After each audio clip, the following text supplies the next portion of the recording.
Roswell, the cat who stole my husband's heart.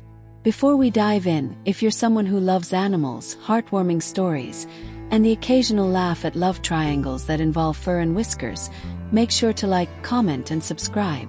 Trust me, you won't want to miss what's coming. Because what started as me rescuing a stray kitten turned into something far more unexpected. A lifelong bromance I never saw coming. It began in a friend's backyard, under an old shed, where a tiny scruffy kitten with ears too big for his head and eyes too wide for his face peeked out at me.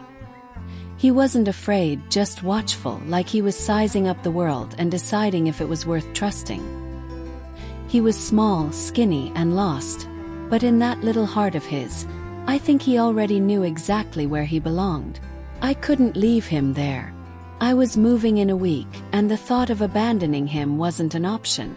So I turned to Drew, my then boyfriend, now husband, and asked if I could bring him along. Drew shrugged, smiled, and said, "Sure, why not?" He had no idea that in that moment, he wasn't just agreeing to a kitten. He was agreeing to his soulmate.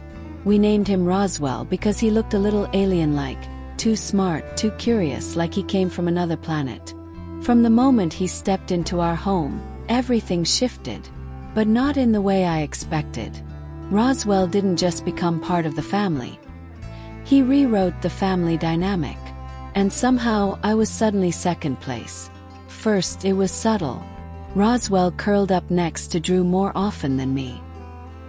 He followed him from room to room, his little paws clicking against the floor like a shadow that never left.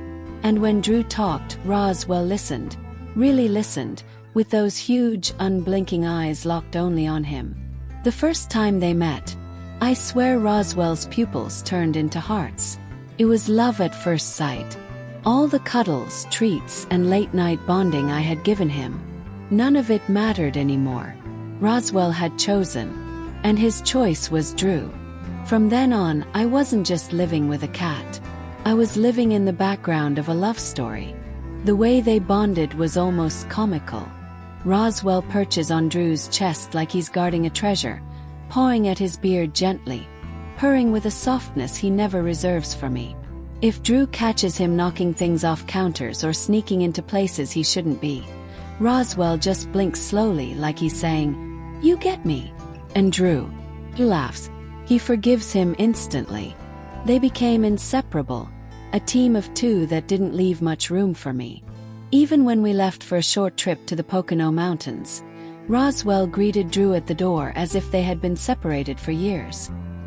He squealed, yes, squealed, raced up to him and stretched tall on his hind legs, tiny paws reaching for his chest like he was begging, "Pick me up, my prince." Me. Got a glance. Polite acknowledgement. Nothing more. One night on our first wedding anniversary, I decided to surprise Drew. I slipped back into my wedding dress, thinking it would be a sweet, romantic gesture. I walked into the living room, satin trailing behind me, expecting a smile, maybe even tears. But Roswell was curled in Drew's arms, gazing at him like he was the only star in the sky.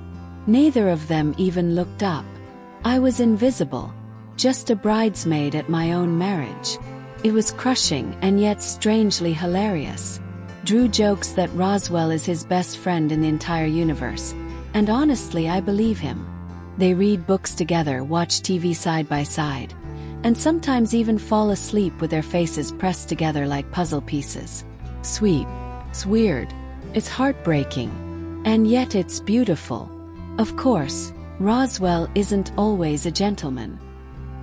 He still launches himself into Drew's legs at 3 a.m. like a furry missile. He still demands attention with the persistence of a toddler on an espresso binge.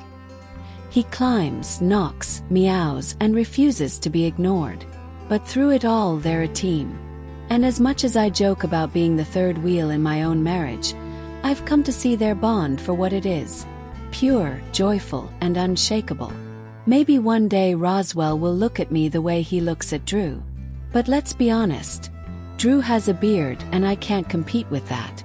If Roswell's story touched your heart, don't forget to like, comment, and subscribe for more true tales of love, fur and unexpected friendships. And if you're thinking about rescuing a pet, especially one as unique as Roswell, remember this. Pets aren't just cute companions, they're lifelong commitments.